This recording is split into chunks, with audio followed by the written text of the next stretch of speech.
Assalamualaikum semuanya. Semoga kalian semua dalam keadaan sehat dan dilancarkan rezekinya. Amin ya robbal alamin. Akhir-akhir ini perut Baginda Raja sering merasakan mules. Walaupun bukan tergolong penyakit berat, namun cukup mengganggu keseharian Baginda Raja. Ia pun lalu menanyakan perihal penyakit yang dideritanya kepada tabib istana. Tabib istana menjelaskan kalau Baginda Raja sedang terkena serangan angin. Entah apa yang ada di pikiran Baginda Raja. Ia malah meminta bantuan Abu Nawas atas penyakit yang dialaminya.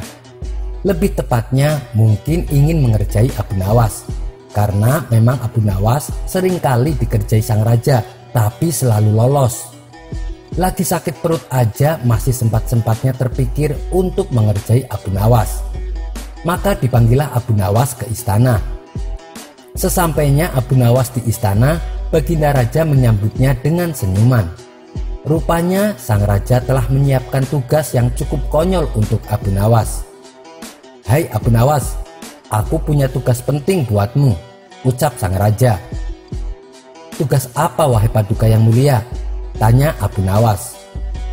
Sang raja kemudian berkata, "Akhir-akhir ini aku sering merasakan sakit perut.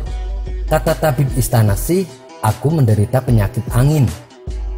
Abu Nawas sedikit keheranan mendengar cerita sang raja. Ia pun lalu bertanya, "Ampun Baginda, kiranya apa yang bisa hamba lakukan?" "Tangkap dan penjarakan angin itu untukku. Kau tentu bisa melakukannya, bukan?" perintah sang raja. Abu Nawas merasa bingung dengan perintah sang raja.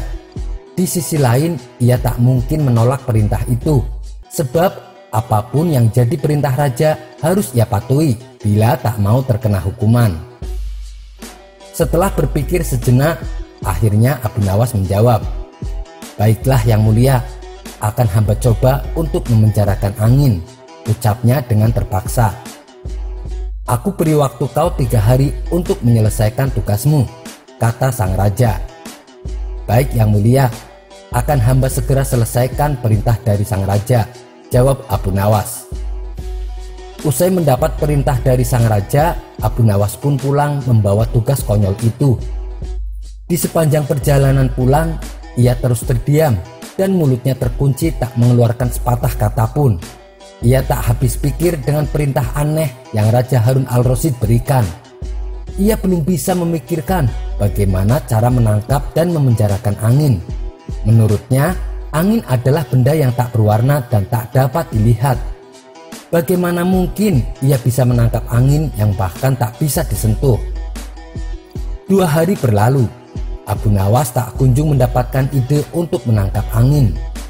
Apalagi harus memenjarakannya. Ia pun hampir putus asa. Bahkan ia tak dapat tidur dengan tenang. Ditambah lagi waktu yang Baginda Raja tentukan tinggal 1 hari lagi. Apa yang harus kuperbuat?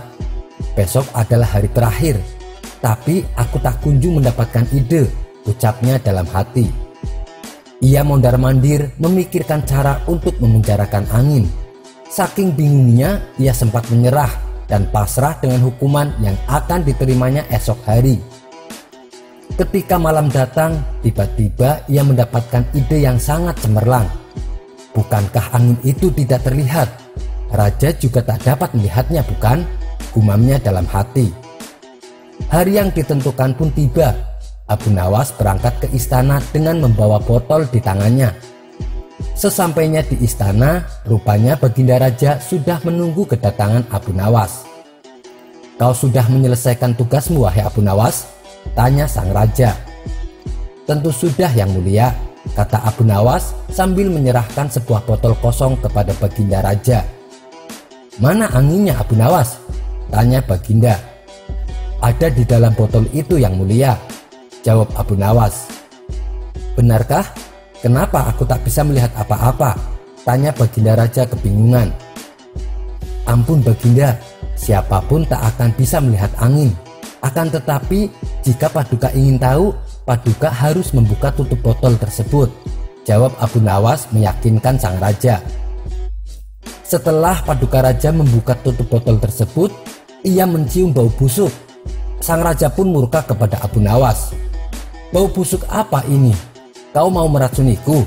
bentak sang raja. Abu Nawas menjawab dengan sedikit ketakutan. "Ampun Baginda, tadi hamba buang angin. Lalu hamba masukkan ke dalam botol itu. Karena takut anginnya akan keluar, maka hamba memenjarakannya dengan cara memasukkan ke botol itu dan menutupnya. Dengan begitu, hamba bisa menyelesaikan tugas dari Paduka Raja." Mendengar penjelasan itu, Baginda Raja tak jadi marah. Ia merasa perkataan Abu Nawas sangat masuk akal. Karenanya Baginda Raja tidak jadi menghukum Abu Nawas dan justru memberikannya sebuah hadiah. Sampai bertemu lagi di kisah selanjutnya. Wassalamualaikum warahmatullahi wabarakatuh.